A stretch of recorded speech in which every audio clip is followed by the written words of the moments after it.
Hello and welcome to Shiny Side Out with not Dave today and Mackie on WZZR broadcasting from Australia for Revolution Radio on freedomslips.com where it's more than just radio.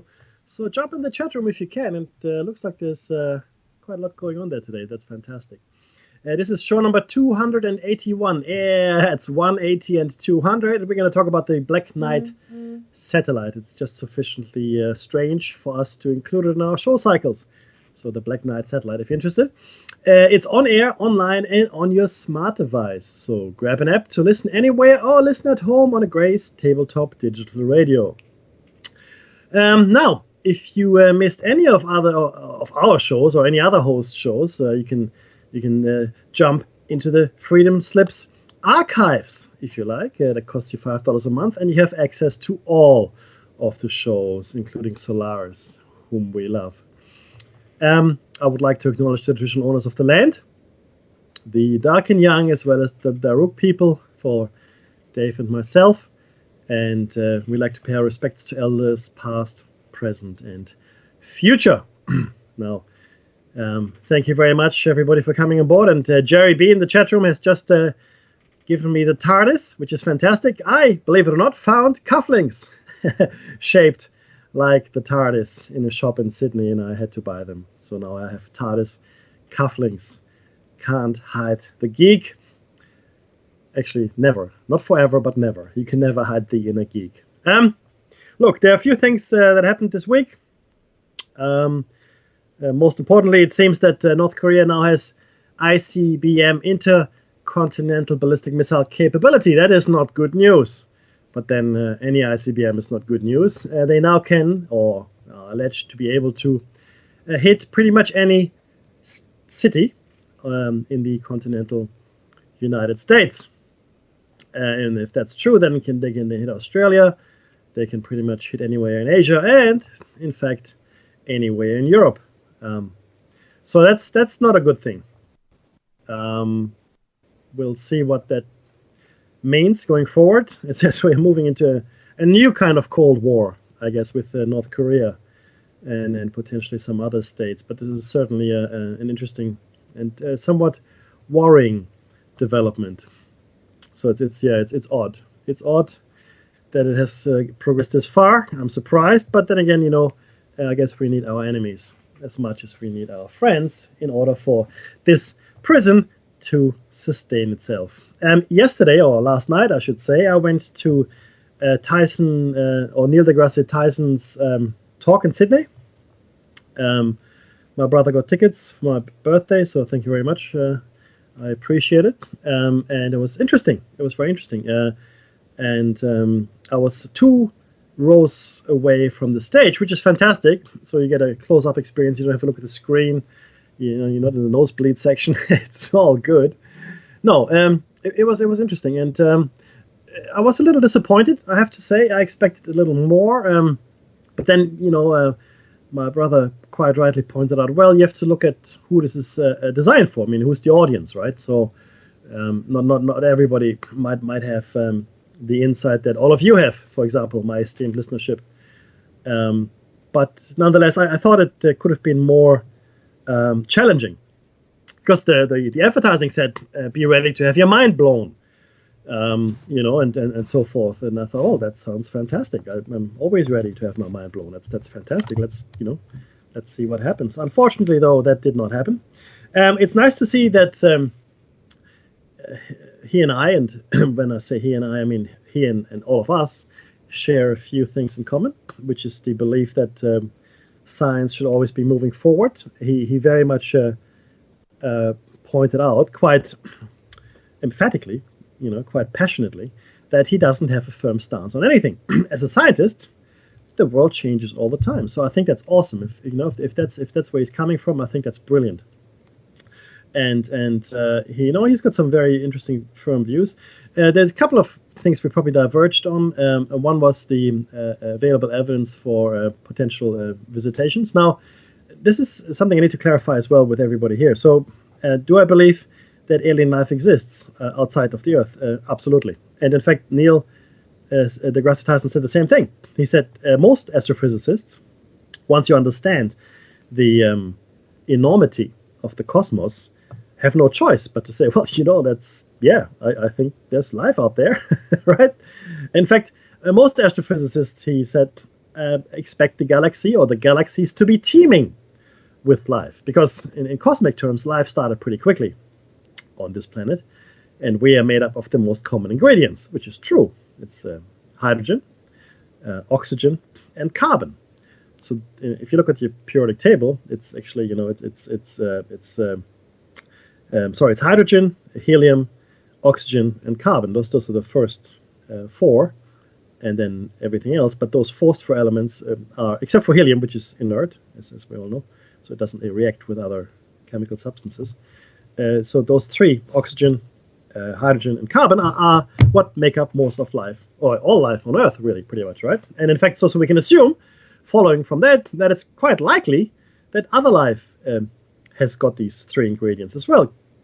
And there's another thing that I really like that he said, and I call it the anthropomorphic problem.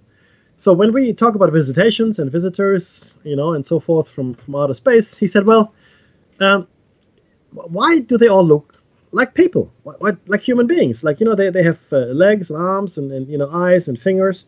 And he made some very good points, which I completely agree with. Yeast should be more closely related to us, and it is, than any other alien life form out there. So he mentioned then that The Blob was one of his favorite science fiction movies, because The Blob is completely different to any life that's here on Earth. So I don't know if you remember that science fiction movie, The Blob. But certainly, I completely agree. Any life that we encounter out in space should be utterly alien to us. Utterly alien, completely, maybe not even comprehensible necessarily. But unless of course, and this is where we get into the ancient astronauts discussion as well. Unless, of course, there was an ancient civilization, or civilizations, as I postulate, and Dave with me, and others, many others like us, say similar things. So in that case, if there were many ancient civilizations which have been completely or almost completely erased from our memory, save for myths like Atlantis or Mu or Lemuria, or even Valhalla, Asgard, things like that. So if they didn't exist, then chances are that we are actually already out there. And then all of a sudden, it makes sense that some of the aliens or visitors we encounter are in fact humanoid or anthropomorphic, or follow the same biological principles, because they all came from here. And he made some other very interesting points. And finally, he said something, and I looked at his body language. He was talking about, what would happen if we came across aliens, and out there. And chances are they're more intelligent than us. It's possible, if they have got interstellar or even intergalactic flight, then we can assume they're further advanced than we are presently. It wouldn't go well for us. And again, I agree, it probably wouldn't go well for us if we take human behavior as the yardstick. Now, let's all hope that anybody we do encounter out there, or we have encountered there, is not like us. Let's hope. Chances are, though, they probably are, because, again, the anthropomorphic principle. So therefore, I think that we're actually running into ourselves at the moment out there. And I do believe there probably are civilizations on this planet that we are coexistent with, right? Inner Earth, potentially, and certainly under the ocean floor, potentially, in the massive cave systems that we do know exist all around the planet. There may very well be civilizations lurking or coexisting with us that have been there for tens, maybe hundreds of thousands of years, maybe longer. So but essentially it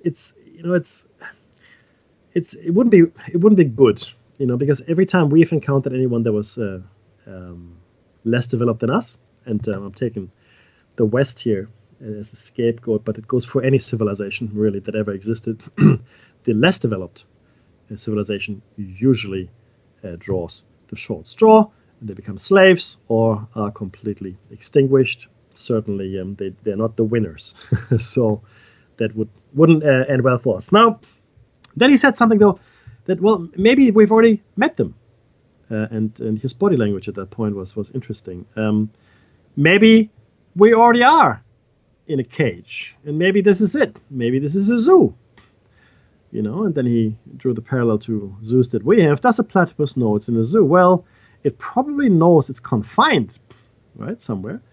It wouldn't have a concept of a zoo, obviously, because people coming in being charged to look at it, that would be an alien concept to the platypus, since it has no concept of economy. Similarly, being kept on the Earth, which he was referring to as the zoo, we wouldn't have a concept of being in a zoo, of course. We're on a planet, right? And now we are restricted, though. Now we can't freely leave it. It takes a lot of science to actually get off this planet. And so, are we in a zoo? Is this our zoo? It's a bit like he's not the first to say it, and we've mentioned it here as well. Now, I believe it actually is much, much deeper than that, as I've shared with you when we talked about the hypothesis. I believe that our physical bodies are in fact the prison. Our brains are the prison in the ultimate instance, and it's the pineal gland that is both the door in and the door out of this particular prison, right? So all our senses are directed outwards. There are very few of us who can introspectively analyze themselves. Like we find it very difficult to be silent and not be stimulated by our senses, however senses we might have.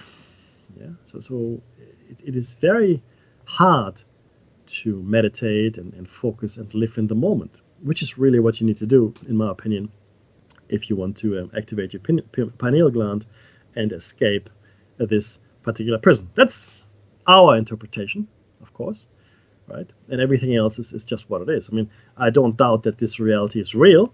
It is just one of many, and it just happens to be our prison reality. Now, I didn't unfortunately get a chance yesterday to ask a question. I was going to ask a question, but the line, I was like I said, I was in the front, and the microphone was probably 30 or 40 rows behind me. There was another one up in the rafters in the balcony, so I couldn't get to that. And by the time I realized this is Q&A time, the line was 30 deep, so I had no chance at all of asking a question. But the question I did have for him would have been this one, because I had thought about this beforehand. I would have asked him, do you think that recent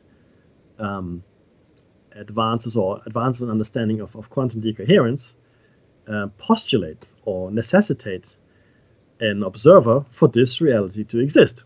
Because as you remember, in quantum decoherence, the superposition of the waveform collapses into the one reality we all experience, right? That's what quantum decoherence is, right? It just collapses into the one now from all potentials, from all possibilities which are expressed as a wave.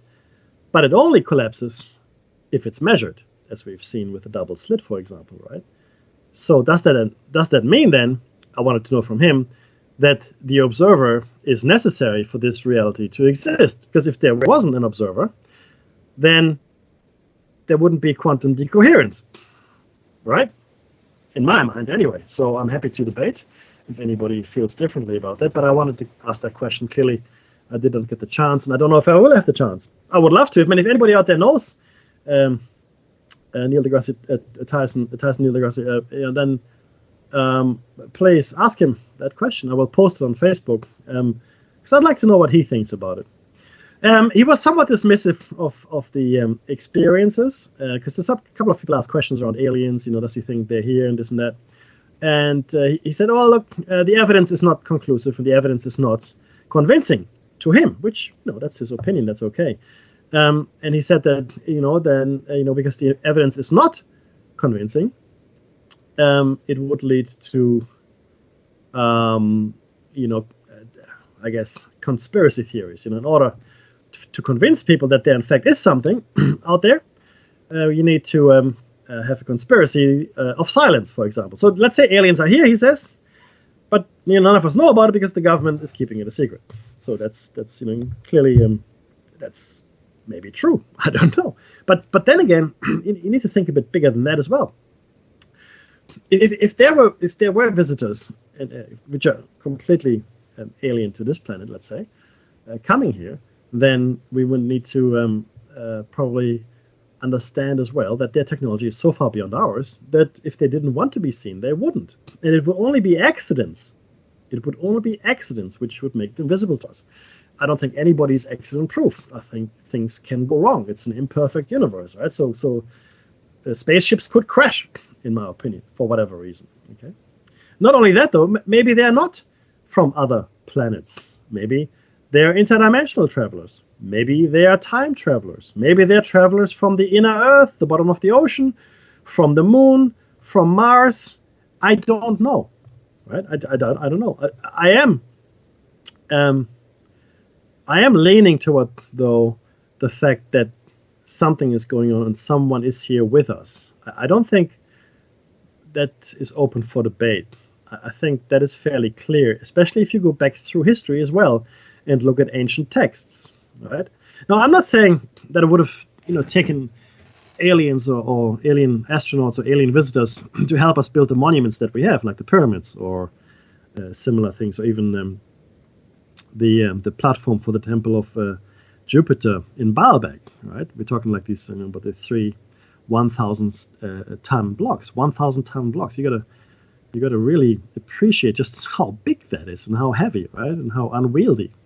No, I don't think it's necessary to ask aliens for help here, because if we had sufficiently advanced civilization in our past, then of course they could have done it. They were just destroyed. We lost all knowledge, and we just came and clawed our way back from the Stone Age, if you will. So I don't think it's necessary to get visitors, or alien visitors, to explain any of that. But there are other things, right? Especially in myths and legends, which could echo help from outside. And look, again, if a civilization 100,000 years ago, a human civilization 100,000 years ago, went into space and colonized space and did whatever, and then Earth was lost, or a war came, who knows, something went wrong, and they came back here, maybe 80,000 years later or 90,000 years later, so 10,000 years ago, or something like that. Then they might have found that Earth, okay, well, suffered a catastrophe. Everybody went back to living quite primitively, and they would have come across as gods to these people, that had no scientific knowledge anymore, right? So again, but it would have been us. It would have been our cousins, if you will, or even brothers and sisters to some extent, that would have come to help us, which explains again the anthropomorphic problem. Why would aliens look like us? It makes absolutely no sense at all, 0 sense. If you look at the way life has developed on this planet, and then how life might conceivably develop elsewhere. Again, understand that yeast should be more closely related to you than any other alien life form out there. Okay? Yeast, or eukaryotes, or prokaryotes. It doesn't matter, right? Bacteria, viruses are more closely related to us than any other alien life form out there. Unless, of course, they also came from here, or we came from there, wherever they're from. So if panspermia is a thing, then, that of course explains it. Now, panspermia is the theory that biological material could have been seeded throughout the universe. Potentially maybe from a central point, not necessarily though, but potentially. Which means that the biological evolution of life forms on different planets could be quite similar. Not the same, but quite similar if we all start with DNA, for example, right? If DNA is a thing that was part of panspermia, then that makes sense. But again, highly unlikely though, that humanoid forms would develop as the dominant life form. Because do realize one thing, 95% of all life, or all species, of life that have ever existed on this planet Earth are extinct. There were massive extinction level events, like 300 million years ago, longer ago, that was 65 million years ago, but in not, well, I don't want to call it regular intervals, but in intervals, life became very close to becoming completely extinct on this planet, right? So what's left, what you see around you, is just a tiny little fraction of whatever was here, especially when you talk about, in the variety of life that could have existed on this planet, if these extinction level events had not happened, all right? But they did, and the last one, 65 million years ago, that killed off the dinosaurs, in whichever fashion. And it could have been an asteroid, could have been something else. I mean, the fact is they became extinct largely, we think. That allowed mammals, our ancestors, to come forward and fill the niches that were left by the dinosaurs, and eventually leading to us. And you could argue again that, well, maybe we had help with it. Maybe someone helped the development process along, and I wouldn't disagree with you. Certainly, things seem to be pointing that way, right? So there seems to be some kind of guiding principle potentially, right? Again, that's my opinion only, right? I'm just spitballing here. So anyway, Neil deGrasse Tyson, interesting talk, not quite as mind-blowing as I had hoped. And one thing was said by the host. The host is I can't remember his name, but he's the guy that hosts The Bachelor here in Australia. The TV show where the guy gets all the girls and then he picks one, and there are roses for some girls and roses for I think that's how it works. I don't watch it. I'm sorry if I made a hodgepodge of that show. But essentially he was there as the host for the evening. And he also had a fireside chat with Neil deGrasse Tyson, Dr. Neil deGrasse Tyson, of course. And he said one thing before the talk started. Please, when you ask questions, make sure they're questions and not make sure you don't espouse any theories that you might have, because that's not a question, right? If you want to, espouse a theory, then go and get a degree and write a paper. That's how everybody else does it. Meaning, of course, that unless you follow the accepted academic route, your opinion is worthless. I found that offensive. Now, I've gone to university, I've got a degree, so what, big whoopty. But there are a lot of smart people out there that don't have a degree, okay, and they come up with groundbreaking ideas. It's just in them, right? It's just how it is. There was this Indian kid, I think it's more than 100 years ago now, who didn't have much of an education, but he almost single-handedly developed all the math that he otherwise would have learned at university, like calculus and things like that. And he just derived first principles himself, right? I mean, there are people out there that just are that smart, right? And whenever someone says, academia and you got to do this, you got to have a degree, it really rubs me all the wrong ways. It really does. Because out in the world, some people might not have the opportunity to go to university. They might not have the money to go to university. But they dedicate their life to science nonetheless, to research, to inventing things, right? To thinking big thoughts. So to dismiss them out of hand like that with a comment, you should go get a degree and write a paper, I find offensive in the extreme. Hi Rolaris. I like that. In the chat room. By the way, guys, if you can, please go ahead and go into the chat room. It's always cool to see people discussing things, even if it has nothing to do with the show. It's just good. It's a good place to find like-minded people. Yeah. Narara is unfortunately not with us today. He had to go to a function, so you have to listen to my voice for the next 1.5 hours, which brings me to the bottom of the first hour message. Get yourself some great merchandise from the station's website. Buy a CD of your favorite host shows for a previous season, an EMP-proof thumb drive with survival documents, or a 75K seat pack. And follow the instructions carefully, of course. The number to call in, if you're in the United States of America, is 347-688-2902, or via Skype, you just add Freedom Screen. Now, I don't think I'll be taking any calls today because I have to get through some material. But if you really have something burning to say, please do call in, and I'll see if I can make you part of the conversation. If you live in Kentucky, you can pick us up on FM, which is so cool, on WZZR 101.3. WZZR 101.3, Kentucky. I've never been to Kentucky. I have to make a point of going to Kentucky. I want to know how many people are listening to this show in Kentucky. I really would like to know. Or anywhere else. And I do mean anywhere else. You can pick us up via tunein.com, web, Radio Central, receiver mobile app, Freedom Slips mobile, TalkStream Live, streamfinder.com, internetradio.com, Radio Tuner, Radio Waze, radioline.co, and our very own Shiny Side Out app, which is brilliant, right? That's fantastic. So please do if you can. It's really important to be part of the conversation. So this is not me talking at you necessarily. I am for the most part, but you can interact in the chat room or by dialing in.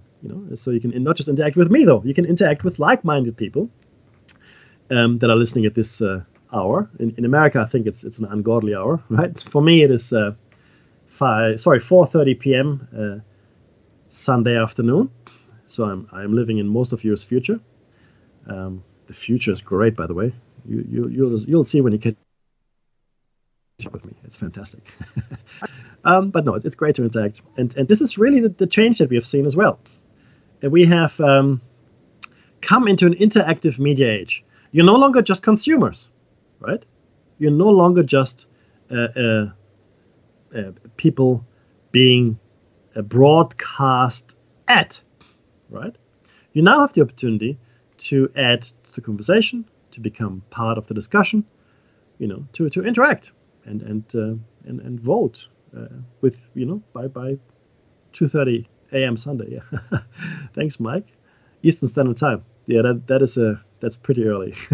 That's pretty early. Sorry, I am, as you can see, interacting with the chat right now, and I will try to keep it up. It's easier to interact with the chat, everybody, when there's two of us. So one of us can focus on the topic at hand, and the other one can interact with the chat room. But I will do my level best to do both today with David out on furlough. Now, today we're going to talk about the Black Knight satellite.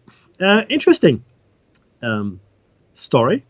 I have got a number of articles here, both debunking as well as in support of there's something being there that is strange, and some facts, right? Some facts. And again, as always, we try to bring you all of the information, and you make up your own mind. I don't think I'll be able to finish this today, so we're going to go on with that next Sunday night, or Saturday night for you guys, Sunday afternoon for me. So, the Black Knight satellite. Now, the Black Knight satellite conspiracy theory claims that there's a spacecraft in near polar orbit of the Earth, of course, that is of extraterrestrial origin, and that NASA is engaged in a cover-up regarding its existence and origin. This conspiracy theory combines several unrelated stories into one narrative. Now, that's an opinion, right? Are they related? Are they unrelated? You decide. In 1998, NASA photo is believed by some to show the Black Knight satellite, but NASA has stated that this is likely space debris, specifically a thermal blanket, lost during an EVA mission. Essentially, it's a spacewalk, right? Now, what's the history of this? We're going to give you a bit of an overview now, and there's going to be more detail later. According to some UFO researchers, the Black Knight is an artificial satellite of extraterrestrial origin which has orbited Earth for approximately 13,000 years. However, the purported satellite story is most likely a conflation of several disconnected stories about various objects and their interpretations, all of them well documented independently, and none using the term Black Knight upon their first publication. According to Senior Education Support Officer Martin Redpath of Armour Planetarium in Northern Ireland, so I'm quoting here, Black Knight is a jumble of completely unrelated stories, reports of unusual science observations, authors promoting fringe ideas, classified spy satellites, and people over-interpreting photos. These ingredients have been chopped up, stirred together, and stewed on the internet to one rambling and inconsistent dollop of myth. If nothing else, I love the language. Okay, so it's cool. Now, the origin of the Black Knight legend is often retrospectively dated back to natural extraterrestrial repeating sources, supposedly heard during the 1899 radio experiments of Nikola Tesla, and long-delayed echoes first heard by amateur radio operator Jørgen Hals in Oslo, Norway in 1928. According to the Daily Express, the noises from 1899 and 1928 remain a mystery, but the possible causes do not so far include an alien satellite, according to scientists. Brian Dunning of the Skeptoid podcast attributes Tesla's 1899 radio signals to pulsars, which were not identified until 1968. In 1954, UFO researcher Donald Keough told newspapers that the US Air Force had reported that 2 satellites orbiting Earth had been detected. In 1954, guys, right? At this time, no country had the technology to launch a satellite. That's right, 1954.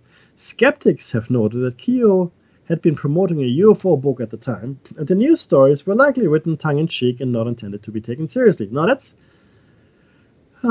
interpretation, not fact. It's just someone's opinion here. A British rocket called the Black Knight rocket was used in conjunction with the Blue Streak missile program between 1958 and 1965 to test re-entry vehicles.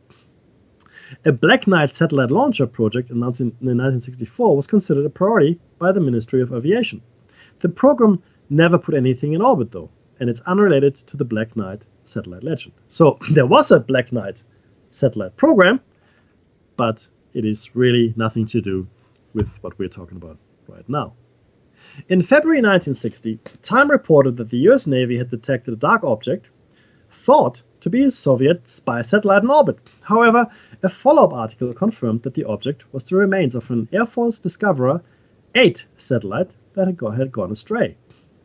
In 1963, astronaut Gordon Cooper supposedly reported a UFO sighting during his 15th orbit in Mercury 9 that was confirmed by tracking stations, but there's no evidence that this actually happened.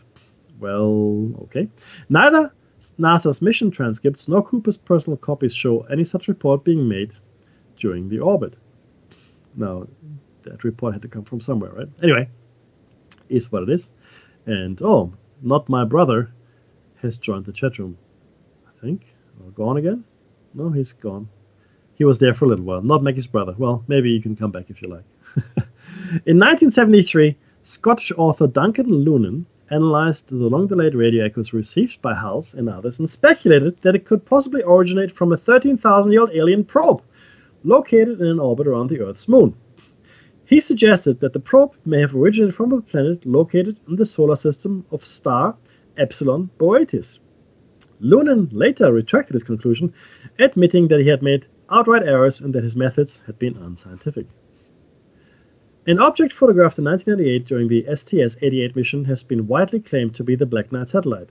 Space journalist James Oberg considers it probable that the photographs are of a thermal blanket that was confirmed as lost during an EVA by Jerry L. Ross and James H. Newman. Now, wait while I take a sip of my beverage. Thank you. So that's what the official story is of the Black Knight satellite conspiracy theory. Let's look at some of the alleged facts, though. There are 20 facts which are found to be, floating around in the ether about the Black Knight satellite, and most of those are factual, as far as I can tell, and I can see my brother is not having a good time joining the chat room. Seems to be a broken pipe. Okay, well, good luck to you if you can. Now, these are the facts then, such as they are presented to us by the ether. According to monitoring agencies around the world, the Black Knight satellite has been transmitting radio signals for over 50 years now. Fact number 2, or factoid. The US and Soviet Union have shown particular interest in this unidentified space object. Rumors are that it was Nikola Tesla, the first man to intercept a signal from the Black Knight satellite in 1899 after building a high-voltage radio device in Colorado Springs. Since the 1930s, astronomers worldwide have been reporting strange radio signals which allegedly come from the Black Knight. In 1957, Dr. Luis Corrales of the Communications Ministry in Venezuela photographed it while taking pictures of Sputnik as it passed over Caracas. The story of the Black Knight made its media debut in the 1940s when the St. Louis Dispatch and the San Francisco Examiner wrote about the satellite on May 14, 1954. I actually do have images of those two articles in the show notes, which will go up to our website as soon as we can manage it. I have to apologize. We've been very slack in updating our website, but both Dave and I have been very busy as of late. The Time magazine wrote about the Black Knight satellite on the 7th of March, 1960. In 1957, an unknown object was seen shadowing the Sputnik 1 spacecraft. According to reports, the unidentified object was in polar orbit. In 1957 also, the United States nor the Russians possessed the technology to maintain a spacecraft in polar orbit. The first polar orbiting satellite was launched in 1960.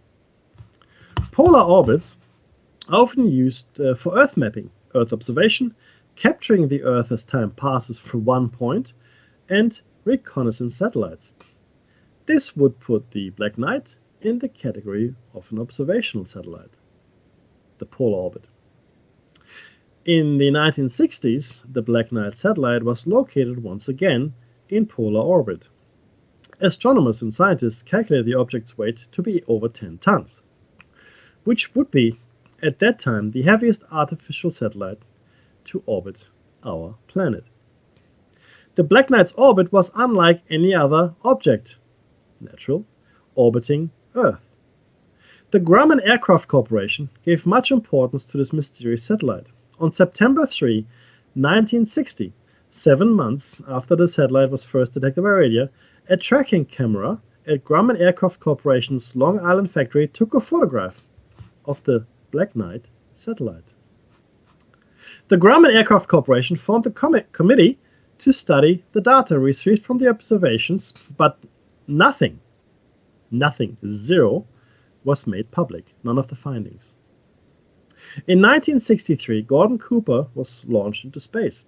On his last orbit, he reported seeing a glowing green object in front of his capsule, in the distance, moving towards his spacecraft. The Matria tracking station here in Australia, which Cooper reported the object to, picked up this unidentified object on radar, traveling east to west. It was the ham radio operator who apparently decoded a series of signals received from the UFO satellite and interpreted as a star chart centered on the Epsilon Beretta star system. Well, I don't know if that's a fact. According to the decoded message, the Black Knight satellite originated from the Epsilon Beretta star system 13,000 years ago. Again, not too sure that's a fact either. On August 23, 1954, the technology magazine Aviation Week and Space Technology released a story about the Black Knight satellite that angered the Pentagon, who were trying to keep the information secret. I don't have a copy of that article. I would love a copy of that article, so if you have it, please send it to me. And then finally, NASA has released official images which apparently show the Black Knight satellite, and I've got a link to the images in the show notes as well. So that is the Black Knight satellite in a nutshell, I should say. There are a number of articles here which I find interesting and which discuss this, right? So again, I want to give these to you in toto so you can make up your own mind, because they cover the whole spectrum from support to complete debunking. But before I go into that, let's just consider if that could be a thing. Could there be a satellite that has been orbiting the Earth for a long time potentially? The answer is, well, of course it could have. If there were an advanced civilization in the past of this planet, then why couldn't they launch a satellite? Or potentially Why wouldn't, if in fact aliens had visited us, why wouldn't they leave a satellite to gather telemetry and other data and just store it, send it back, whatever it might be? It makes sense to have a satellite, right? That's one of the most common sense things that you would do if you were visiting some other planet. We have done the same thing. We've put things into orbit around planets, right? Jupiter and so forth. Mars, in fact. Just to study them. That's what we do. That's what any space explorer would do. It's a sensible thing. Now, I want you to think about some other things that may or may not be related to this Black Knight satellite. Whether or not it exists, I don't know, but let's say it does for a second. What about the installation in Siberia? This mysterious place that seems to shoot down objects that come from space and threaten this planet. Some people believe that the Tunguska explosion was related in 1908, by the way. Was in fact the installation shooting down an object that may have become dangerous for us had it been impacted or been allowed to impact with the Earth. So the Tunguska object exploded in the atmosphere because in I think it was 1924 or 1926, Professor Kulik, a Soviet scientist, actually managed to make it out to Tunguska in search of a crater, because back then people thought, oh well, something impacted, clearly there must be a crater, but there wasn't. There was no crater. There was a massive destruction, like trees and so forth had been, for kilometers, had been destroyed and bent into a direction away from the blast, which happened in the atmosphere. But there was no crater.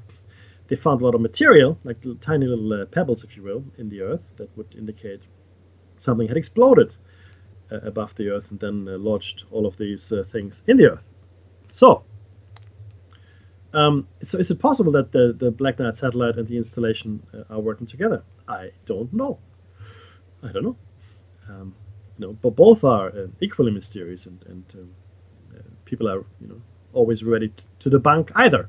What if we take it a step further?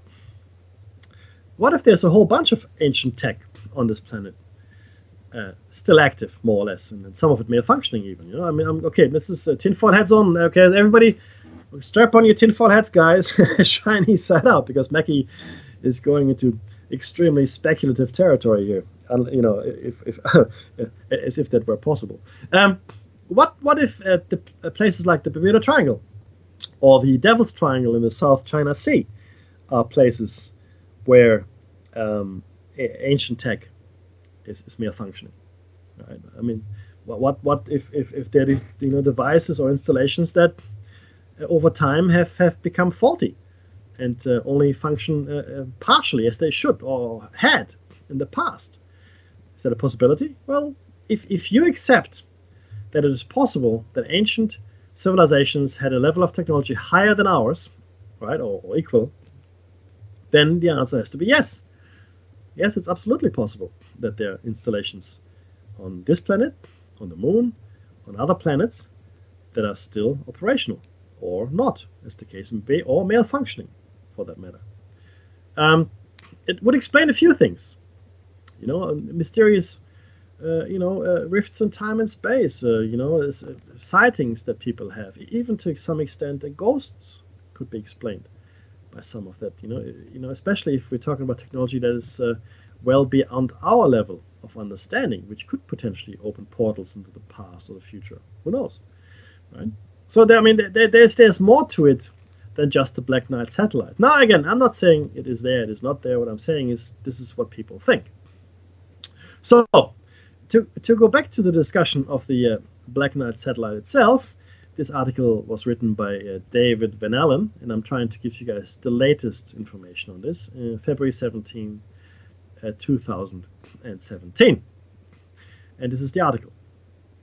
Some of you may be familiar with the Black Knight satellite, and some may not. However, all the facts relative to it will be presented in the article below.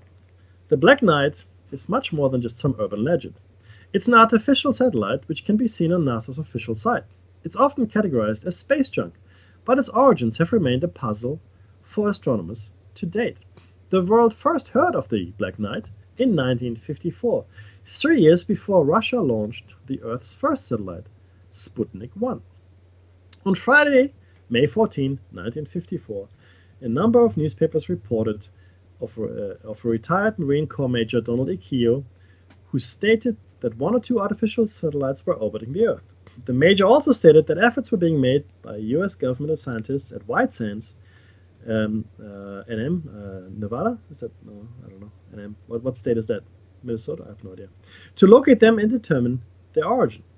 The images, and there are images here, which you can't see, obviously, but I have links to the images in the show notes. However, the story was run by 2 national papers, the St. Louis Dispatch and the San Francisco Examiner. The story didn't end there. As on August 23, 1954, Aviation Week magazine also reported of 2 satellites orbiting the Earth at 400 and 600 miles out. Although the magazine reported of natural satellites, this was later proved to be virtually impossible. No such natural satellites were ever claimed later on. Again, I do not have that article of Aviation Week. I would love to get my hands on it. According to Dr. Lincoln La Paz, expert on extraterrestrial bodies from the University of New Mexico and the Identification Project's lead, one of the satellites is orbiting about 400 miles out, while the other one is around 600 miles from the Earth. It was general opinion, including Pentagons, that the Russians had beaten the US in space exploration. Okay. The Defense Department hired Clyde Tombaugh, the scientist who discovered Pluto, to look for the mystery object. Right? So, did the government take this more seriously than we do today? Or governments, you know? Possibly. Quite possibly, it seems. Right? Again, I do want to follow up on a couple of things here, and hopefully have that for you next week. But like I said, I don't have the Aviation Week magazine article, and I don't know anything else about Clyde Tombaugh. Again, if any of you have any more information on that, I would appreciate a lot more detail. That would be fantastic. Okay, there's another article which is a lot more detailed, which I'm going to share with you. And this one, well, you'll see. Now, the question is whether or not this is space junk or, in fact, an alien satellite. Now, I don't think, again, this is something that I need to say, I don't think these are the only 2 possibilities. I mean, it could be space debris. Yes, it could. It could be an alien satellite. Sure, it could. But why can't it be a satellite that we launched, we, humans, 10,000, 15,000, 5,000, whenever we had the means, whenever the last ancient civilization had the means to launch a satellite. I'm just going to put it out there, right? Why couldn't we have done that? We don't always have to call upon the alien for these things, right? And I think it's one of the red herrings that we are facing as researchers into these phenomena.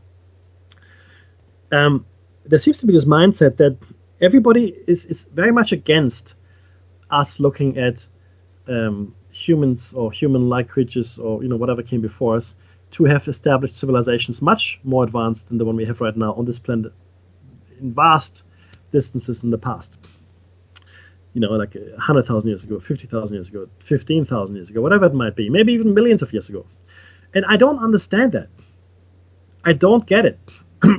Arguably, life has been on this planet for a long, long time. I mean, for crying out loud, the dinosaurs became extinct 65 million years ago, and they were on the planet longer than they have been extinct. That's a long time. Okay? And we, arguably, I mean, if you look at science, accepted science, have been in our present form for at least 200,000 years. At least, right? Homo sapiens sapiens. I think of Neanderthal as well, then there's Cro-Magnon, which is really just us, but with a bigger brain, which is interesting, about 20,000 years ago. But the point is, we've been around for a long time, and we've been around long enough. And let's take the most conservative figure. The most conservative figure, and that's 100,000 years. Let's say the human beings have been in their present form around for 100,000 years. Okay, that means we would have had the chance to build a civilization like this 10 times over. 10 times. Because being generous again, it took us 10,000 years to get where we are today. Right? Some will argue 5,000 years. No, you know what? I say 10,000 years. 10,000 years it's taken us 10,000 years to get here. So if we've been around for 100,000 years, as we are today, then I think it is common sense, okay? Common sense that we would have had the opportunity to build civilizations in the past before this one. And that's conservatively speaking. And all the time we're discovering things. See, we think we know it all. Oh, yeah, this is when agriculture started, and that's when cities started, blah, blah, blah, blah. Along comes Göbekli Tepe. Oh, yeah, we don't know who built this, and we have no idea who they were, what happened, and it's probably some kind of worship. Yeah, it's religious in nature. Blah blah blah. Sure, whatever. You have no idea. You can say whatever you like. Blah blah blah. The thing is, we have no clue. We just don't know who built it. None. Zero. Okay, and this is just one example. And the thing is this. I mean, how much more is there left to discover? I would say a lot. A lot. And I also believe we're looking at all the wrong places, and most of these discoveries are completely accidental. It's usually some farmer digging up roots. Okay? You know what Schliemann did? I'll tell you what Schliemann did. He followed what Homer wrote in his work, the Iliad. You know, he described the Trojan Wars, the Greeks, you know, attacking Troy, destroying it, blah, blah. And what Schliemann did, being a student of the classics, wanted to, you know, follow wherever Homer sent him, and he did. So he found Troy. He was an amateur. Yeah, let's be clear. He did not study archaeology at university. He was a complete amateur. Yeah, not expert, not anointed by academia, none of that. But he found it because he followed the evidence. Everybody else thought that what Homer wrote is a myth. It's a poem. It's complete fabrication. It led Schliemann to Troy. Okay, so what's my point? My point is that sometimes we need to follow that evidence. You know, like Plato writing about Atlantis, and sometimes it will be the layman that find the evidence. It'll be the layman, the passionate hobbyist, if you will, that solves the mystery. Not the expert, not the academically anointed and accepted scientist. All right. I wish it was different. I wish, you know, there was more discovery out there, but there isn't. So I think we do look in all the wrong places. The coastlines have changed over the last, you know, 10, 20, 30,000 years. The course of rivers has changed. Deserts have come and gone. Yeah. Forest has grown over vast tracts of land. Only recently did we realize just how big a complex Angkor Wat in Cambodia really is. We had no clue. But now we look at it like, you know, with this latest technology, ground penetrating radar and aerial photography and all that wonderful stuff. And all of a sudden we realize, wow, it's awesome. It's something. Look at that. Look at that. Right? And we're only looking because Angkor Wat is already there. You know, so we looked a bit more. How many other sites are there where we're simply not looking? Because we wouldn't know that we are missing something. Yeah. I mean, the Sphinx was buried almost completely when it was found by the French. Napoleon was named. He went to Egypt. It's almost completely buried. I had to unearth it. Yeah. So, what can I say? It's okay to be skeptical. It's okay to be skeptical, but please don't be skeptical to the point of losing all common sense. Okay. We have to allow for some wonder and some mystery. Okay, and sometimes, like I said before, in my opinion, I know I'm going to get a lot of hate for this, the scientific method simply doesn't work. The scientific method works for a lot of things really well. For some things, it doesn't. Okay, and sometimes we just have to explore for exploring's sake, and research for research's sake, and sometimes maybe our results won't be repeatable. Okay, maybe the phenomenon we're studying, is a phenomenon that's transient. It's in flux. Okay, and it can't be repeated because that's the nature of the phenomenon. Or maybe it's intelligent enough to study us back, in which case it will definitely not be repeatable. Right? Anyway, that's my little soapbox. I'm going to go back to the article. Dave sends his best. He's just leaving the event that he was at now. He's just contacting me via Skype. So he sends his best, and he hopes that everybody's having a great time. Now, I do assume that there's going to be a break at the hour mark. So I will talk in general terms. It won't go to the article because I won't be able to make any inroads because only a couple of minutes to the hour. But yeah, so I want you guys to think about that. I want you guys to be open-minded about these things. And yes, of course we need rigor, all right? And of course we need discipline as we are exploring these mysteries. Absolutely, right? And we do need to take a scientific approach, yes. But maybe we need new tools. Maybe the empirical method is not as good for these things that are paranormal, that are beyond what we would consider rational. And this is really another problem which we discussed many times before.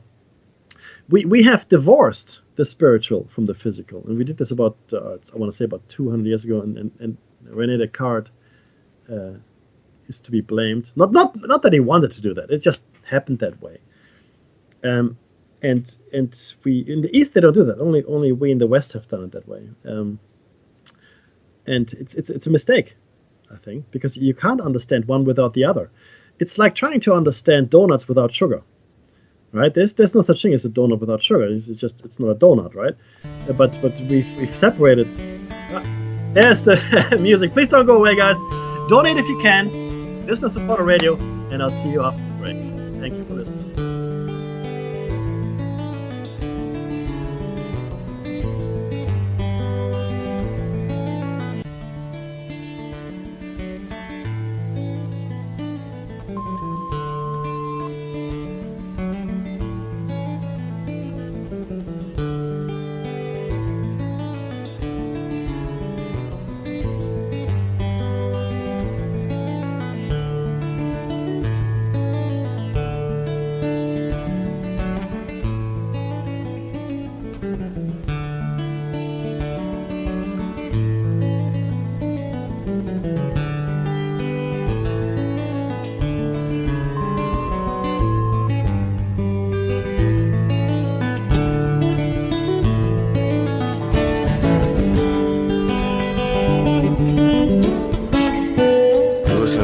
Radio at freedomslips.com, and we'll be right back after this message.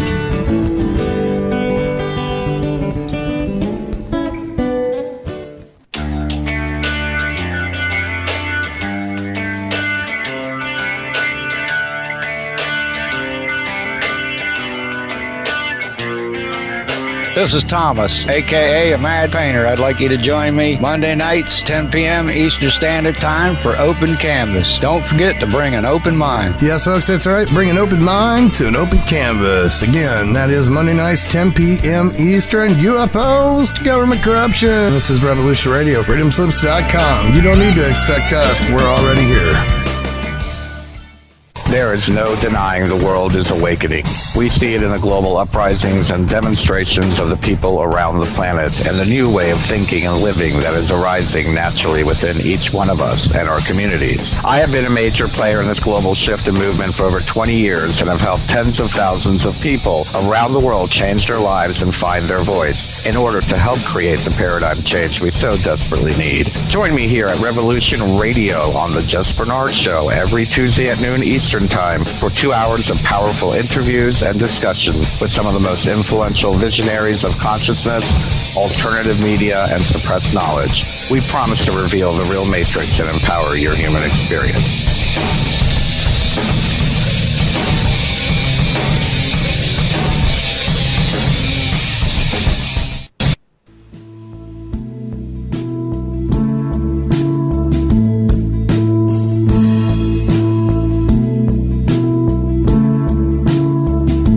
Is your data safe? Do you have the necessary information to assist you in confidently living through just about any survival situation? Is survival and gardening, off-grid living, medical knowledge, or even natural or man-made EMPs on your list of personal concerns? Do you have your documents and your personal information in a safe place in your hands where you know where it is? Well, check out our preloaded EMP-proof thumb drive. Over 3 gigs of survival documents and how-tos, plus the USDA offline food preservation website, and much, much more, including a surprise bonus we just can't tell you about here. With plenty of room left over to store your most important documents. Imagine if a megavirus or a computer failure took out your bank, or all the banks for that matter. Are your banking records safe in your hands? So when they get things fixed and repaired, you can say, hey, look, this is what I had. You have it. I want it back. Is your personal data safe? Family records, addresses, phone numbers? Well, squeeze on over to freedomslips.com. Yes, that's www.freedomslips.com. Click the banner on the homepage for the EMP-proof bullet drive to get the full scoop of everything that we offer. So, folks, keep your data safe for your peace of mind. Revolution Radio, freedomslips.com. You don't need to expect us. We're already here. Ladies and gentlemen, can I please have your attention? I've just been handed an urgent news story, and I need all of you to stop what you're doing and listen. On the go? Still want to listen? Don't have one of those fancy phones with too many buttons? Don't know what an app is? Or you don't even care? Well, we got you here at Revolution Radio. Now you can dial in 24/7 to listen to our shows. We have a number for Studio A and Studio B, and best of all, it's free. Don't forget, your carrier charges for your cell phone provider may apply, though, so check with your cell provider to make sure. So ready? Here you go. Get a pen. Here's the number. Studio A is 712-432-6958. And Studio B is 716-748-0112. Thank you very much for listening to Revolution Radio, freedomslips.com, the #1 listener-supported radio station in the world. The opinions expressed on this radio station, its programs, and its website by the hosts, guests, and call-in listeners or chatters are solely the opinions of the original source who expressed them. They do not necessarily represent the opinions of Revolution Radio and freedomslips.com, its staff, or affiliates. You're listening to Revolution Radio, freedomslips.com, 100% listener-supported radio, and now we return you to your host.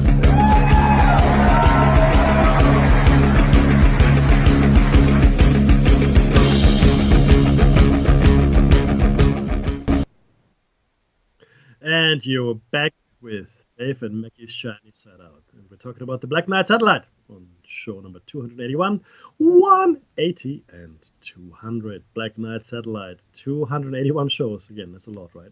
I think it is. Just to mention it quickly, freedomslips.com, Revolution Radio is the world's largest listener-supported internet radio station. And as such, because it is listener-supported, if you could donate, that would be fantastic. Why not subscribe? For $5 a month, that is, you get access to all the archives for all the shows, for all the hosts, right up to the beginning. And recently, I think Revolution Radio had a birthday, which is fantastic. So happy birthday, Revolution Radio. So yeah, if you can support, please go ahead. This station is absolutely not affiliated with any commercial enterprises, and therefore is not beholden to any corporate interests. And if you like this kind of show, like Dave and I have here, or Solaris' show, or any of the other shows really, then donate. I mean, if you find it interesting, amusing, informative, hopefully, maybe you learn something as well. That would be awesome. But for the most part, this really is a forum where pretty much anyone can say, well, almost anything, as long as it's worthwhile. So I hate to see something like this go away. So very least it gives me a little soapbox to stand upon, which I much appreciate, by the way. So thank you, Nighthawk, for letting us do this, and to let everybody know as well. The hosts do not get paid, so we don't see any money. The money goes to the running of the station, as it should. Yeah. If you look at some of the media personalities and their overblown and bloated paychecks, my stomach churns in all the wrong ways, right? Because it's just not the way things should be. It's not the way things should be. Alrighty, going right back to the Black Knight satellite. This, like I said, this is a fairly detailed article, which actually truth be told, it's an amalgamation of a number of articles that I found. So I hope you enjoy it. And I took it from the ancientcode.com website, Ancient Code. But there's some of my stuff in here as well. Anyway, let's get stuck into it. Now, we believe, or this article believes, that the Black Knight satellite has been around for quite some time. However, many, of course, remain skeptical about its purpose and certainly its origin. And is it space junk, alien satellite? Don't know. I ranted before the break about how it could very well be an ancient civilization satellite, a human ancient civilization satellite. It doesn't have to be alien, right? Now, the discovery of the Black Knight satellite is perhaps one of the most infamous space objects to orbit our planet.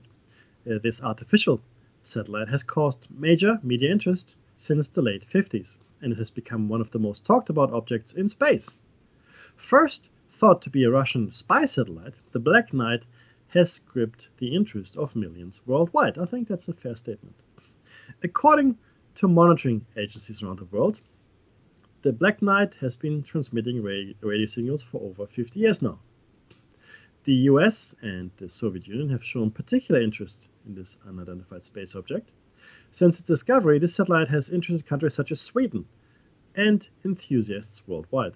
One of them was a ham radio operator who apparently had decoded a series of signals received from the UFO satellite and interpreted it as a star chart centered on the Epsilon Boötes star system, and that the Black Knight originated from that system 13,000 years ago. It's interesting, the number 13,000, because I believe that the last great civilization came to an end some 13,000 years ago. Just as an aside, the Epsilon Boötes system is a double star in the northern constellation of Boötes. It has the traditional names Isar and Pulcherima. The star system can be viewed with the unaided eye at night, but resolving the pair with a small telescope is challenging. An aperture of 76 millimeters, which is 3 inches, or greater is required, in case you wanted to look for Epsilon Boötes. But according to many, this discovery was made much earlier than we thought. Rumors are that it was Nikola Tesla, the first man to intercept the signal from this otherworldly satellite in 1899, after building a high-voltage radio device in Colorado Springs.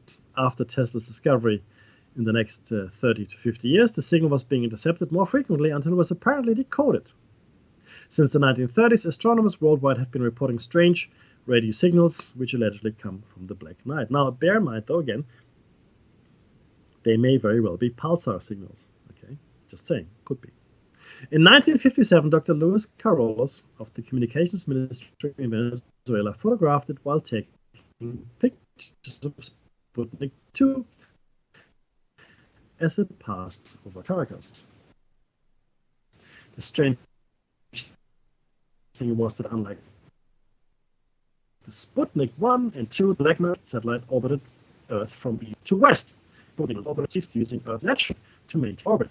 That's very interesting, in fact. However, the Black Knight made a debut in the 1940s when St. Louis Dispatch and the San Francisco Examiner wrote about the satellite on May 14, 1950.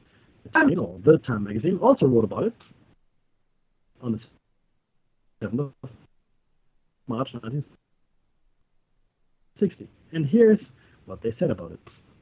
This is from the there was nervous speculation that it might be a surveillance satellite launched by the Russians, and it brought the uneasy sensation that the US did not know what was going on over its own head.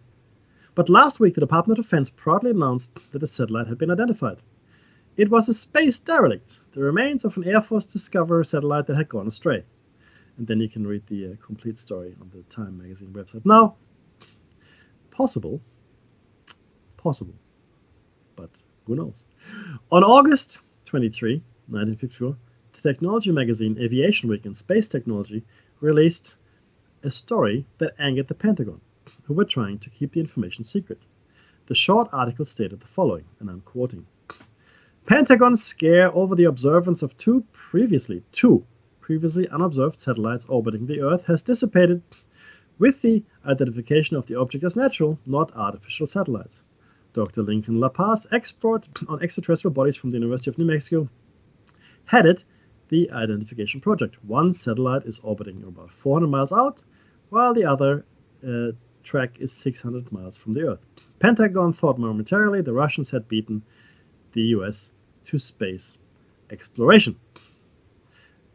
Now, again, let me speculate here for a second. Apart from this, so if there was indeed a satellite out in space and news had gotten out that it was, it would be natural for the authorities to allay any fears by saying, no, we know what it is. It's in fact, it's a natural thing, or it's in fact debris. So whatever the story most easily proven, that's what they would have said. One could not admit to the fact that one did not know what was over one's head, to speak in those terms, if you know what I mean. So you would go with what is acceptable, like swamp gas, right, or a flock of low-flying geese. Interest in the Black Knight was higher each year.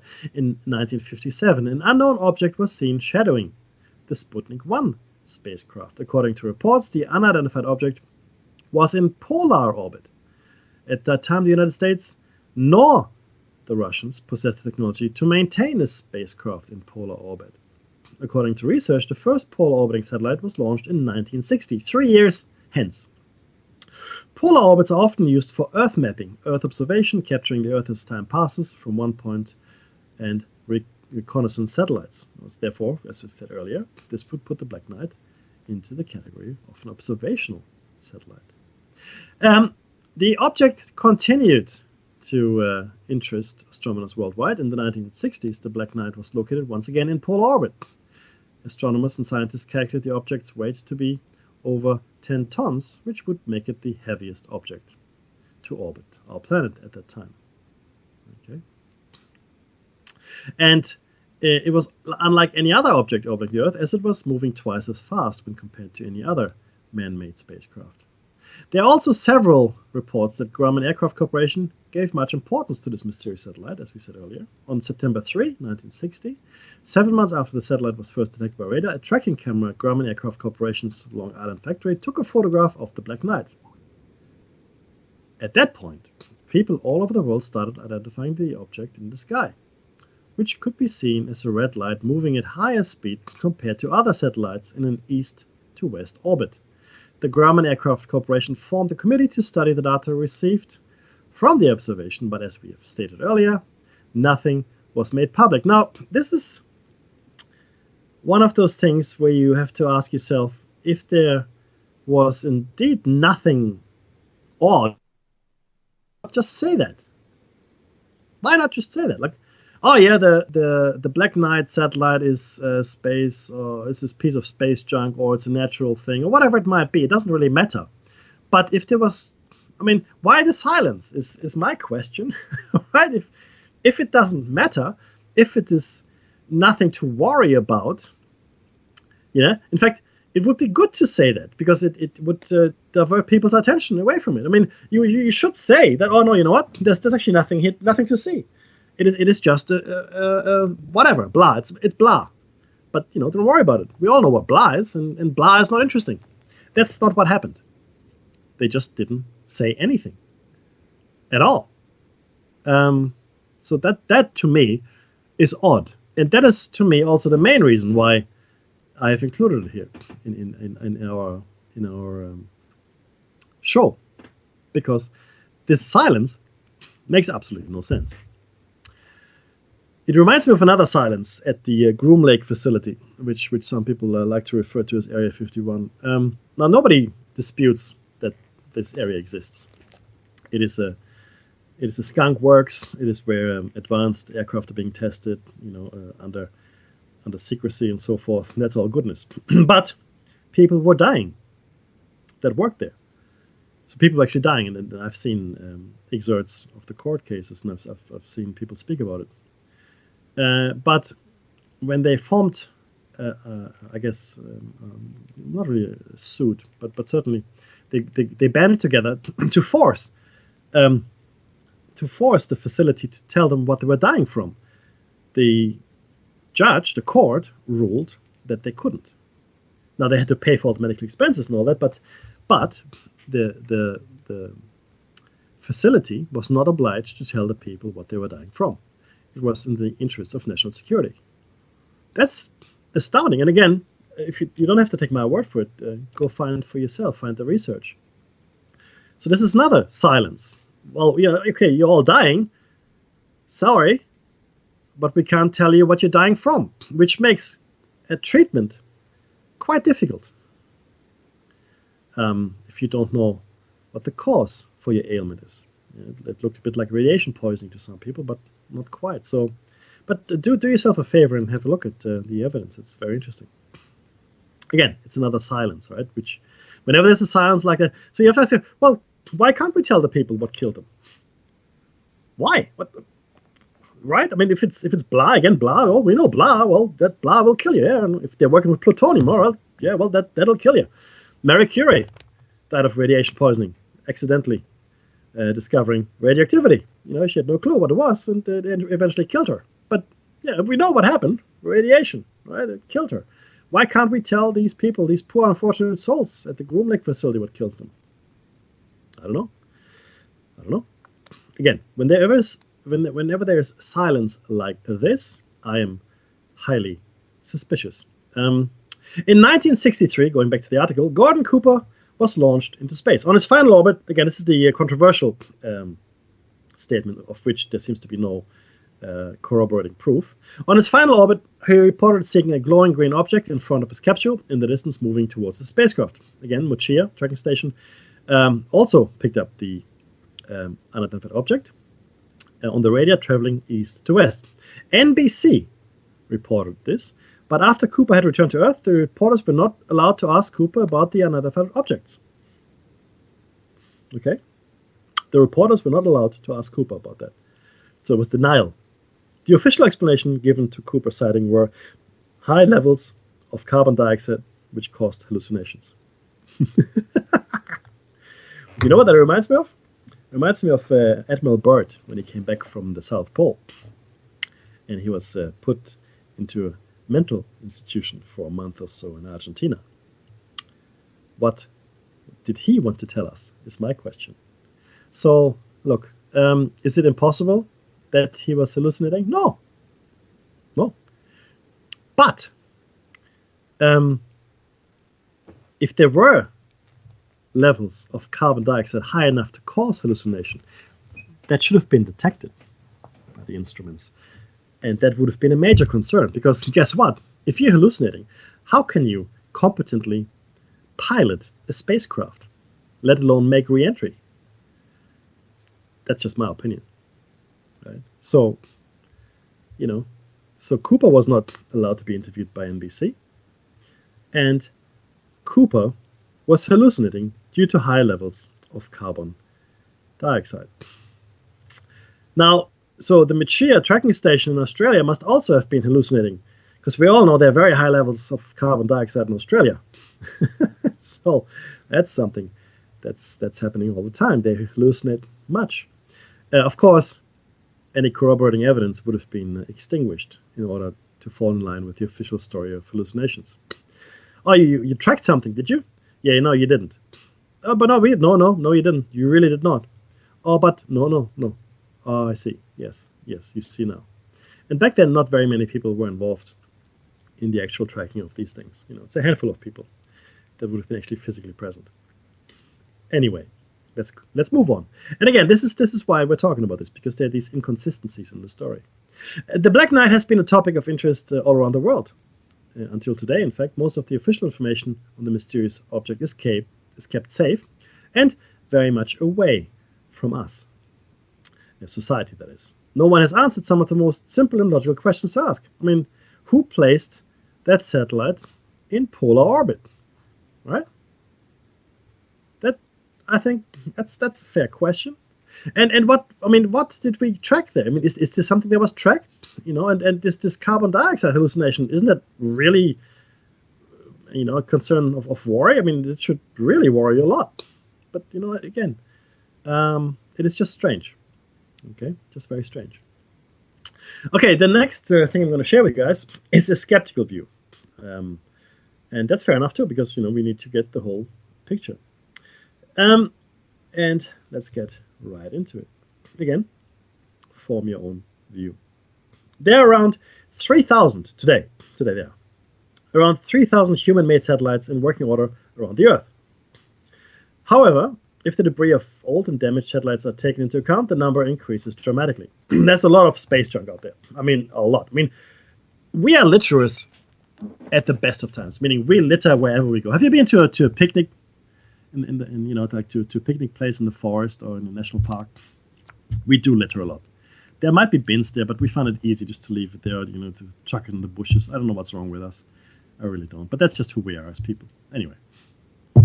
Ever since the Soviet Union launched the very first artificial satellite into orbit in 1957, editor's note, in modern times, that's what Mackie thinks, in modern times, in 1957, various countries around the world have sought to compete, and satellites today are used for communication, navigation, exploration, and we all know that. I mean, imagine our life today without satellites. Good luck. Most of the things we take for granted are in fact only possible because of satellite technology. TV, GPS, mobile phones, communications, right? There's a lot. I mean, even simple mapping that we do. I mean, forget GPS, but just understanding the actual shape and form of the Earth. We didn't until we put satellites up there. I mean, we came close, and with some really clever people trying to draw, the world as they thought it was, right? And we came pretty close, I thought. But not until we actually launched satellites into orbit did we understand and see what the world really looked like. We just didn't. Yeah, which is interesting, because if you look at some of the ancient texts, and I'm thinking of Ezekiel here as an example, they described what the Earth would look like from orbit. Like a large porridge or bowl of water. I mean, for someone to imagine this, what the Earth would look like from space, or from high, or from even a low Earth orbit, would take quite a bit. And Ezekiel did read his description of what he says about the Earth as he's taken up into the craft, and how he says it.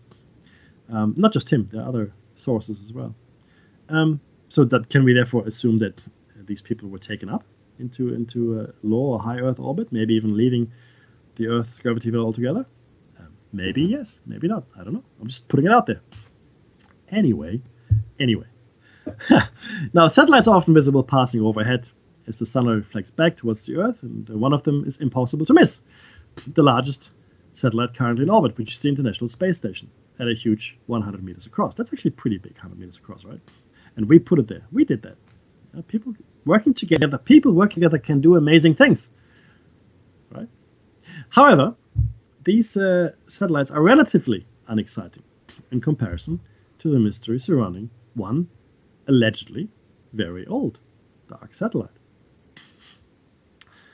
Now, and this is I'm actually going to send you a link here. There's this. This is actually a NASA image in my text here. I'm going to put that link into the chat room so you guys. This is from NASA itself.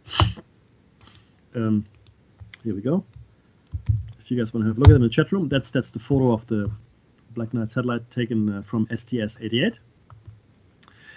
Legend has it that in orbit around the Earth is a mysterious dark object which dates back perhaps 13,000 years. Its origin and purpose are inscrutable, dubbed the Black Knight. This elusive satellite has allegedly been beaming signals toward the Earth and inspected by NASA astronauts, yet only a few on Earth officially know of its existence. The origin of this ominous name is part of the enigma. It is impossible to discover who first called it this, or indeed why. Humans have only in the last 60 years had the technology to launch a man-made object into space. So what is the logical explanation of tales of an alien intruder on our doorstep? Again, I'm not subscribing to the idea that it necessarily needs to be an alien intruder. Okay, just to be clear. The Tesla transmissions. The first apparent part of the story begins with signals heard by Nikola Tesla, a brilliant Serbian inventor, and described by many things to his often eccentric behavior and opinions as a genuine mad scientist. Well, you know, if the shoe fits, who spent most of his career in the US. That's true. He was an electrical engineer and produced works which explored the idea of radio and wireless transmissions. In 1899, he reportedly intercepted a signal unlike any of the natural sources from Earth, such as electrical storms, that he had already investigated in his experiments.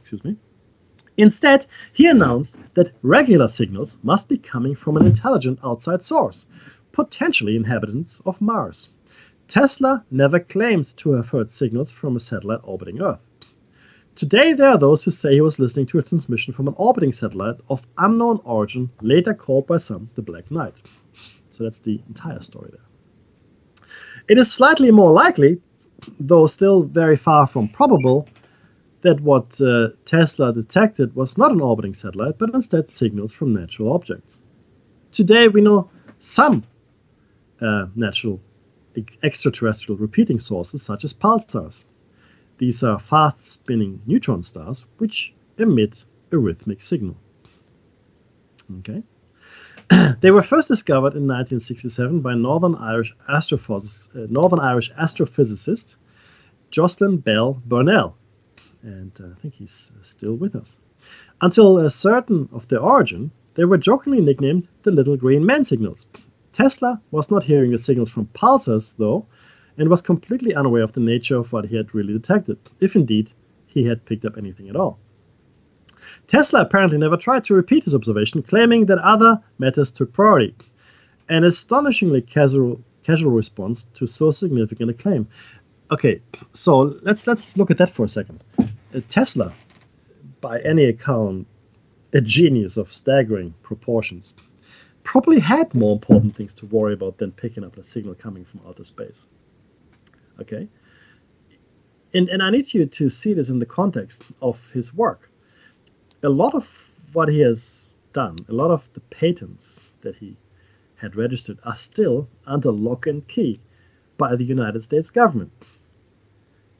Still under lock and key. Almost 80 years, not quite 60 years, actually almost 80 years, yeah, after his death. 80 years. And they're still under lock and key. They also took all the papers when he died from his home. Everything was taken. Why? Indeed. Why indeed? Yeah, there's no mystery here. Well, move along, nothing to see. In the 1920s, anomalous signals were again detected by amateur radio operators. These were originally of earthly origin, but their timing was bizarre. A signal would be received, then a second repeated signal received a few seconds later. These long-delayed echoes, or LDEs, were difficult to explain in terms of radio and waves bouncing off atmospheric layers. Difficult to explain. In 1973, Scotsman Duncan Lunan went back to these signals to see if he could make sense of them. Miraculously, by plotting the delay times against the order in which the echoes were received, he could create what appeared to be star charts and diagrams. By deciphering them, Lunan decided that the signals were actually messages transmitted by a probe originally from the star Epsilon Borealis, as we discussed earlier, which had been lurking near the Moon for the past 13,000 years. Lunan is not a professional astronomer, but instead a science communicator and science fiction author with a flair for outrageous ideas. But nevertheless, the name Black Knight is never mentioned by him, nor has he personally linked the Epsilon Borealis hypothesis with the Black Knight satellite. Others seem to be responsible for this. Another story dating back to the early 1950s claimed to refer to an apparition of the Black Knight reports the detection of a signal or by an object in orbit. This was a time of deep. This was at the time held in deep suspicion by the two superpowers on either side of the Pacific. Obviously, this is the Cold War period. Neither the Americans nor the Soviets had the ability to place an object into any kind of an orbit at that time. Yet the discovery of an Earth-orbiting satellite was reported in a couple of newspapers, as we discussed earlier. However, the articles actually were taken from a book by ufology author Donald Keogh, which I've got the stats of. I've got the images. There we go. Now, alias Corona. A few years later, the Black Knight seemed to have made another appearance when American newspapers reported in 1960 that there was an unusual object in polar orbit.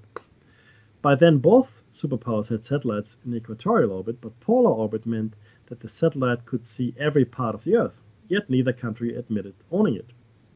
This may seem strange, but remember that this was a time of deep-rooted suspicion and espionage, not just with each other, but now seemingly with extraterrestrials too. Maybe. Declassified information now released from that time suggested that the object was connected to a Corona spy satellite under disguise.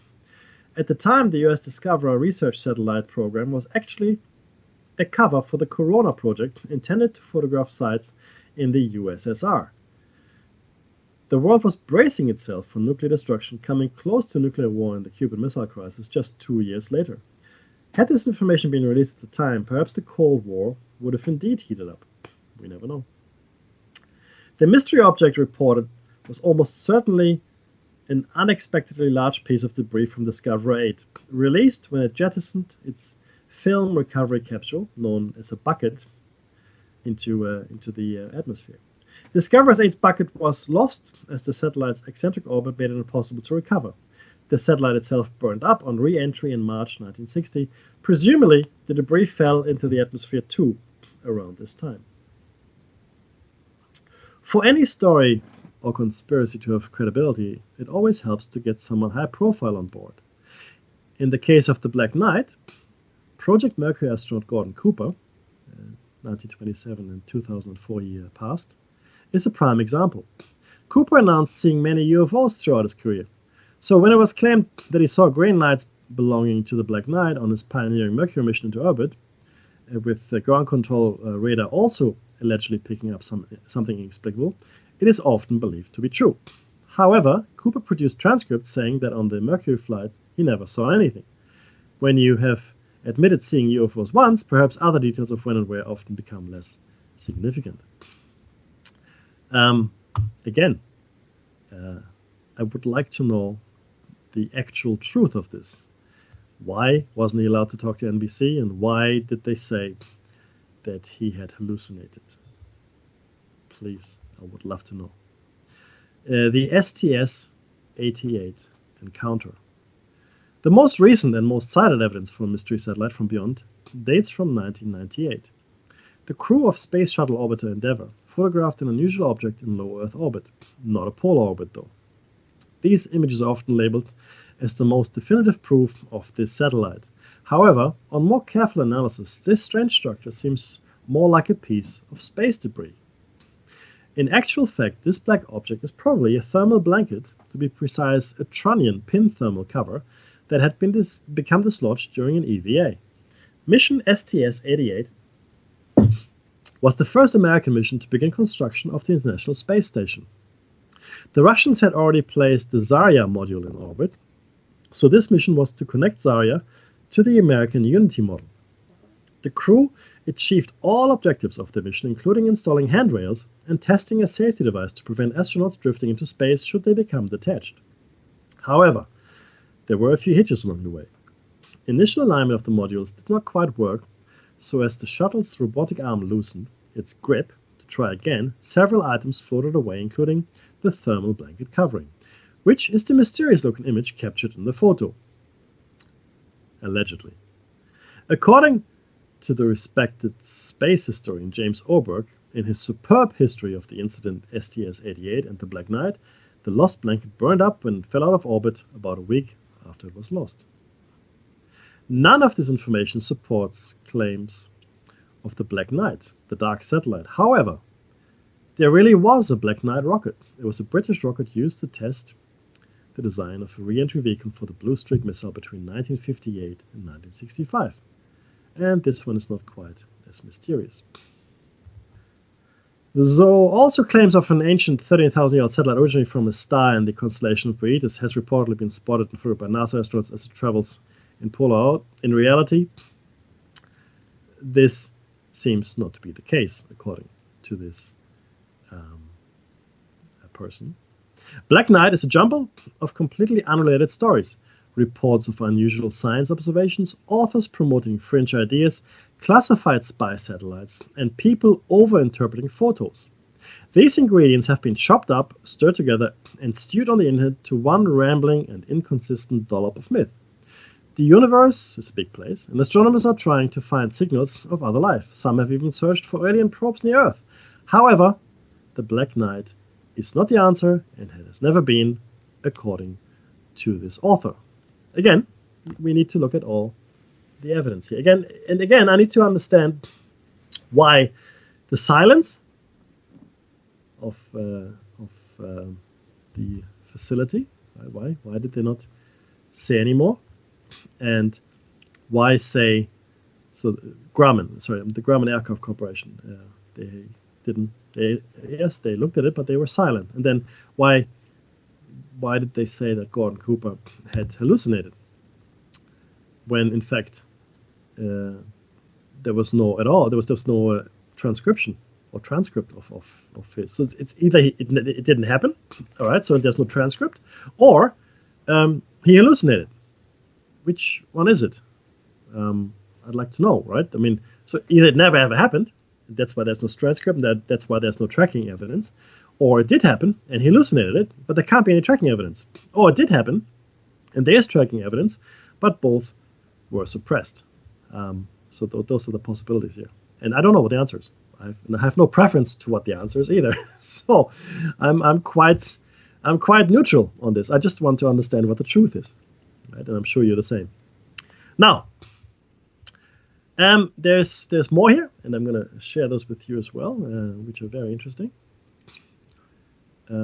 This is by Gaia Staff, and there's it's a slightly different spin on the entire thing. This article was written January 23, 2017.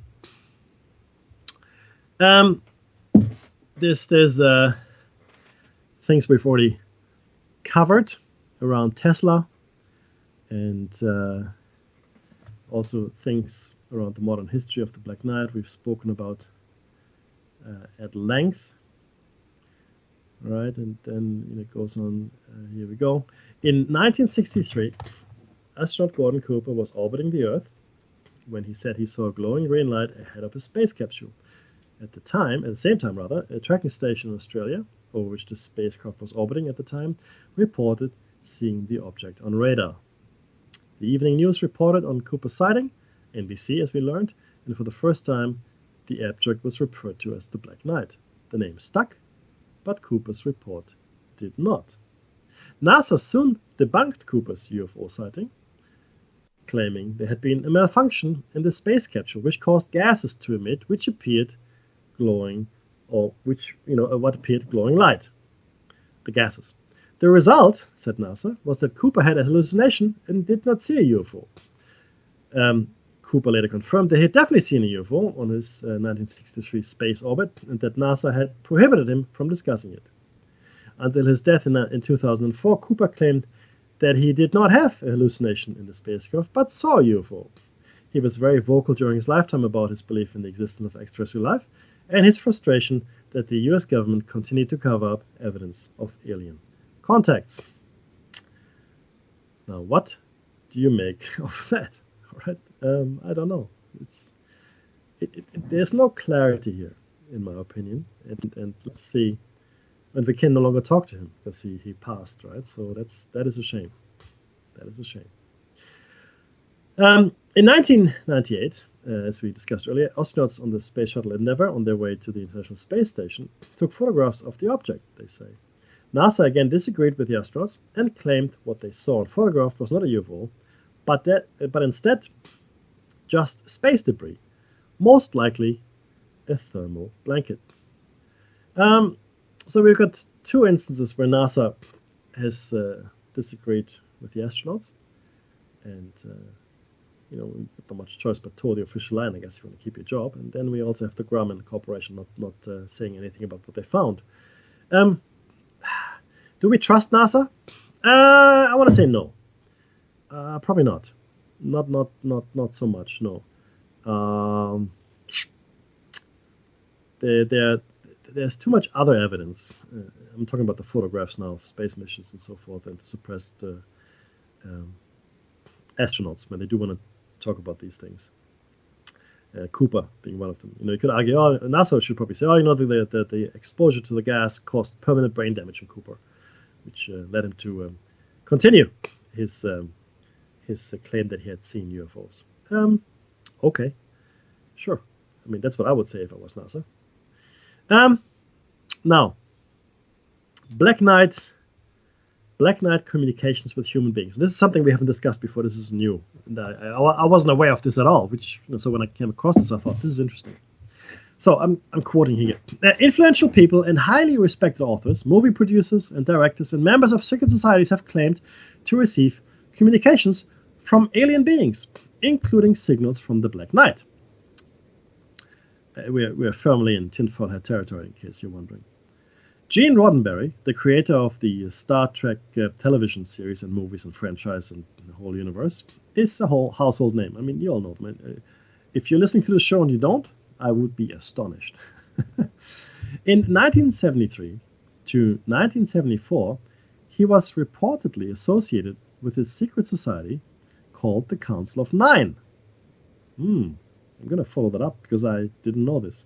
The Nine, in brief, were a group of prominent people who believed that the channeled messages received by their leaders were actually messages sent by extraterrestrials.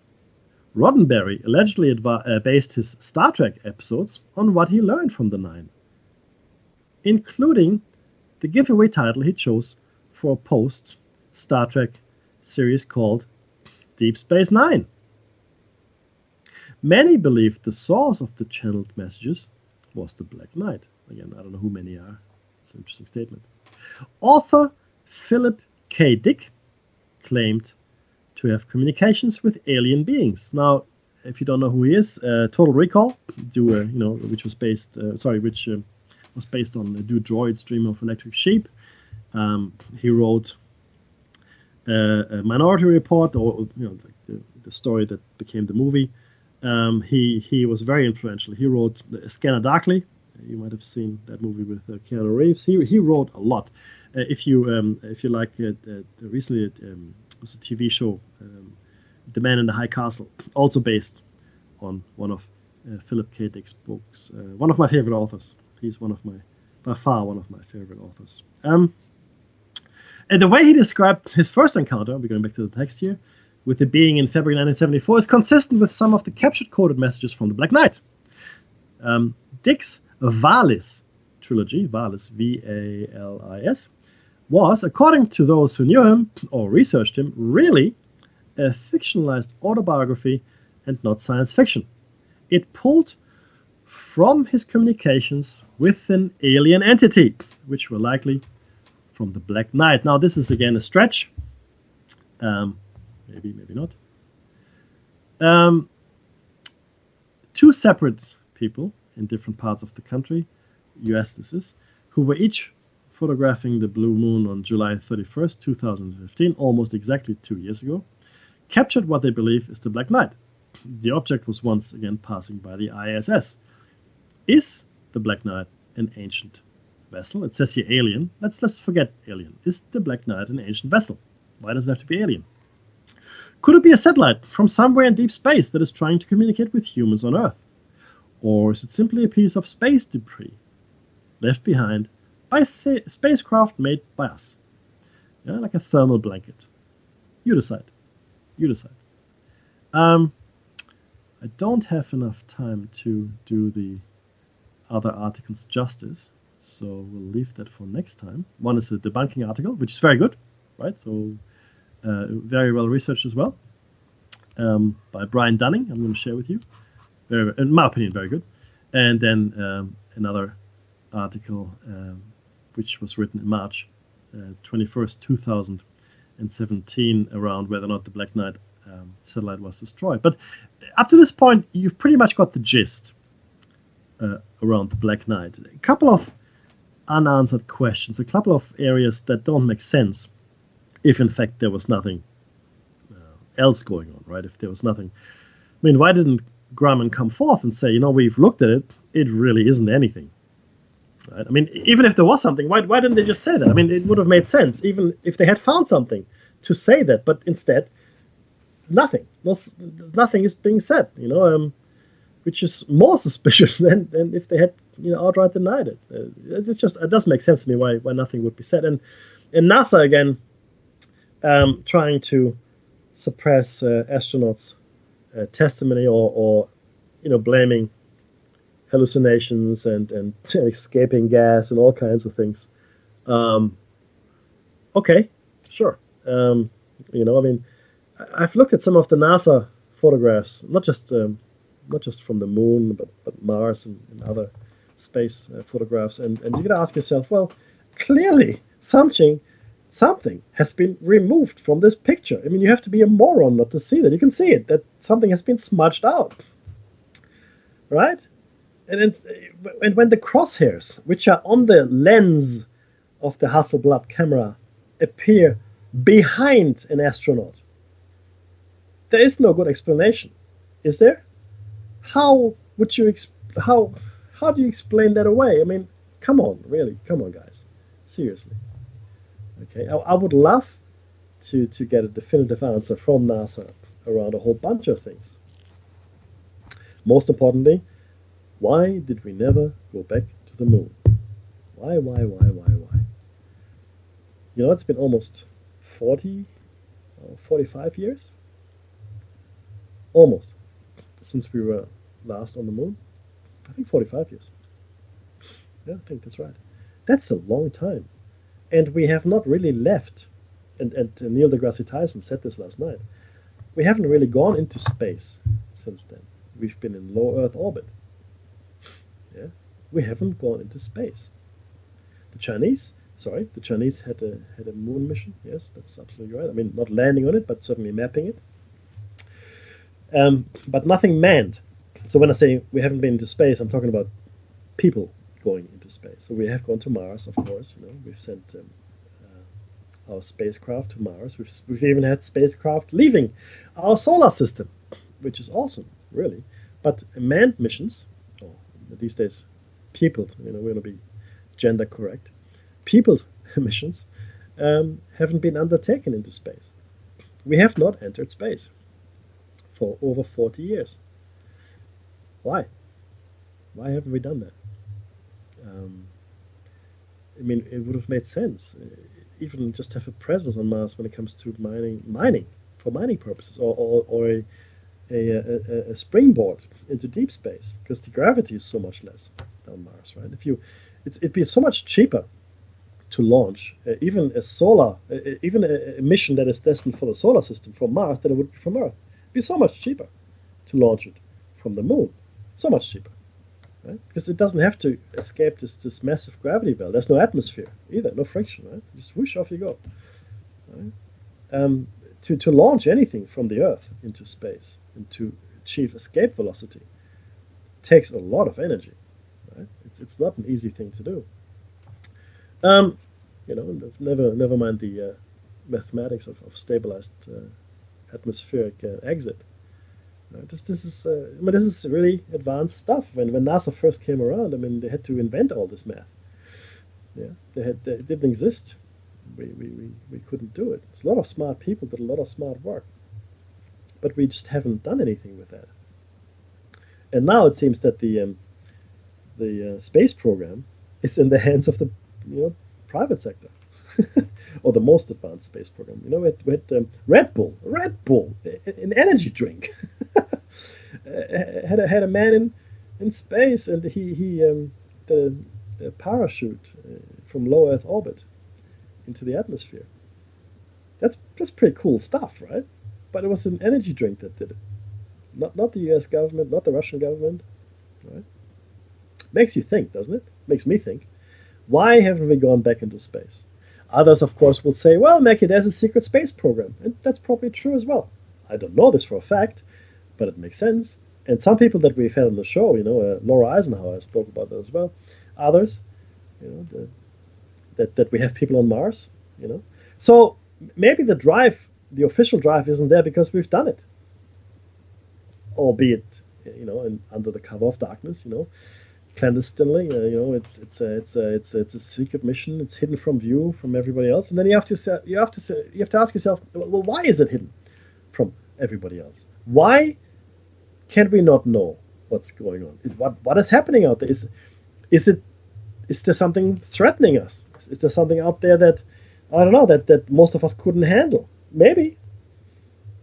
I would argue, though, that with the pervasive nature of media as it is in science fiction movies and science fiction themes and TV shows and all that, and especially these days, one of the most I guess the most popular programs these days are in fact science fiction programs, and certainly Star Trek, Star Wars, and all these franchises have done a lot to open people's minds. Maybe it was necessary to do that before we could announce to the world what was going on. I don't know, right? Maybe, but maybe we have waited too long, and the shroud of secrecy is now too much or too heavy to lift. It can't be lifted now because we've invested too much into the lies. There's too much going on that imagine entire professions built upon a lie where, and maybe from a technology point of view, we're 100 years behind where we actually are. Maybe 50 years, I don't know, but whatever the number is, right? But if we have a secret space program, we're way behind where we actually are, officially speaking, right? So anti-gravity, teleportation, maybe even time travel or limited time travel. Who knows? Jump gates, jump rooms, stargates. The mind boggles. The mind boggles. None of these things are beyond at least conceptualizing. Certainly since we have discovered quantum physics, right? We are well aware that these things are possible. Not quite now, not to us, we think, but what if they were? What if all these secret scientific endeavors are, in fact, so far ahead of us that our mind would be completely blown by it? What?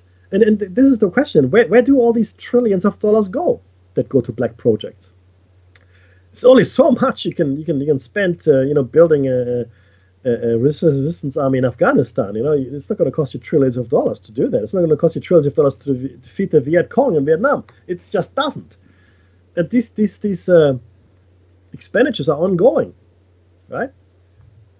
Just before 9/11, $2 trillion could not be accounted for. This was 16 years ago now, right? 16 years ago, $2 trillion could not be accounted for by the Pentagon.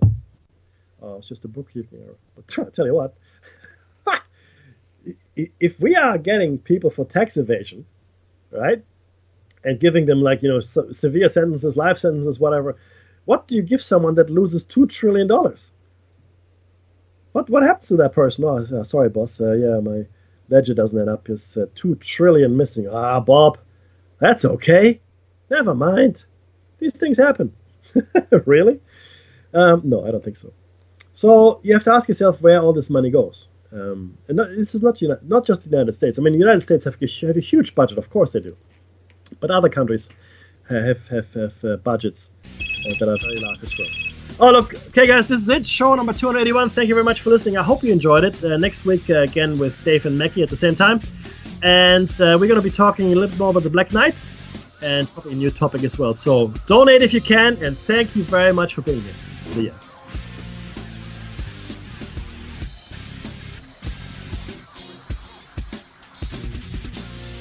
And hang around for Roundtable with Gerber, I think.